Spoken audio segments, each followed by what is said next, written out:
Fridge সহ সকল সম্পত্তি আমার বন্ধু রাতুল ভোগ করবে। এসব মিথ্যা নকল কিছু আমার কাছে কোনো ভ্যালু নেই। জামাই বাবুজি সব তো শেষ। কিচ্ছু শেষ হয়নি। তোর সিগনেচার করা অরিজিনাল কাগজটা যথাস্থানে রাখা আছে। শোন, তোর যত কাপড় চোপড় আছে, যা যা আছে, তুই সবকিছু নিয়ে এখান থেকে বের হয়ে যা। আর আমি বন্ধু হিসেবে তো তোর এতটুকু উপকার করতেই পারি। বের হয়ে যাওয়া মানে? বের হয়ে যাওয়া মানে কি? বেইমানের বাচ্চা বেইমান, তোকে আমি বিশ্বাস করে আমার কোম্পানির দায়িত্ব দিয়েছিলাম, তুই আমার সাথে এত বড় বিশ্বাসঘাতকতা করলি? স্যার তাড়াতাড়ি কর, হাতে খুব সময় কম।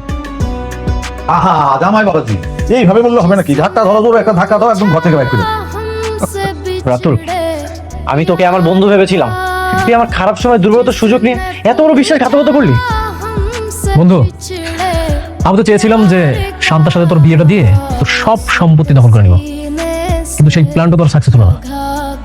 তাই বন্ধু হয়ে বন্ধুর সাথে একটু বেইমানি করতেই হলো।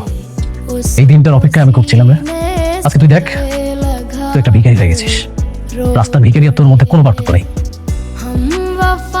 জামাই বাবাজি, ওর সাথে এত কথা বলা দরকার কি? বলছিলাম না তোমারে, ঘরটা ধাক্কা দেখে বাইর করে দাও। এই রহিম, এদিকে আসো।